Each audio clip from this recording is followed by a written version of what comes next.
Blessed and happy Thursday to all of you, my dear friends, my dear brothers and sisters, my dear good people of God. Today is June 4, 2026, and in today's Gospel, from the account of the Gospel of Mark chapter 12, verses 28 to 34, Jesus reminds us that the foundation of our faith is not merely following rules and regulations, but entering into a loving relationship with God and with one another. The heart of the law is love.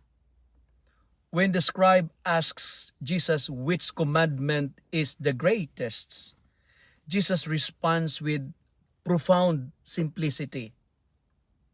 You shall love the Lord your God with all your heart, with all your soul, with all your mind, and with all your strength. And you shall love your neighbor as yourself. As I personally reflect on these words of Jesus, I am challenged to examine the sincerity of my own love as a priest. You know, it is very easy to become busy with ministry, with responsibilities. Like today, we have study days, meeting, and religious activities like this. Yet Jesus teaches that the true measure of discipleship is love. God does not seek a portion of my heart.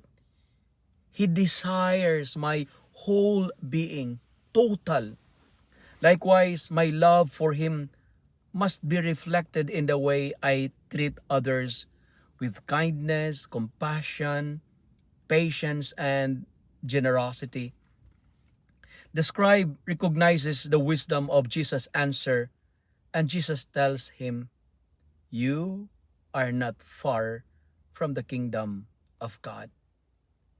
These words remind me that the kingdom is not simply a future reality, but something that begins whenever I choose love over selfishness, when I choose mercy over judgment, and service over self-interests.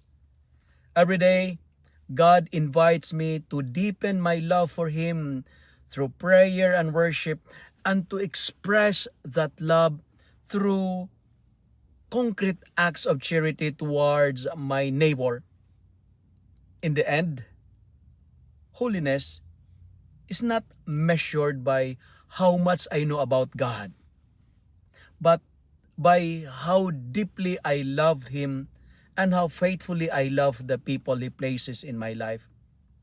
My dear friends, brothers and sisters, let us not forget that love is the true measure of an authentic discipleship.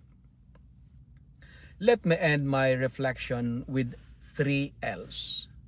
The first L, today's gospel challenges us to love God wholeheartedly. Jesus first calls us to love God with all our heart, with all our soul, mind, and strength. This is total love, not partial. Total. Meaning to say, no division, no half measures. It means letting God be the center of our desires, the center of our decisions and daily struggles. Everything in life finds its meaning when rooted in this full surrender of love. The second L, love others selflessly. The second commandment flows naturally from the first. Love your neighbor as yourself. This love is concrete and demanding. It shows itself in patience, in forgiveness, understanding, and compassion, especially toward those who are difficult to love, to the unlovable, as we say. True love of God is always proven in how we treat others. And the final L, the gospel challenges us to live love authentically. Jesus teaches that these commandments are more than ritual. They are life itself. To live love is to let love shape our actions, not just our words or religious practices. It is to move from external observance to an interior transformation where love becomes our way of being.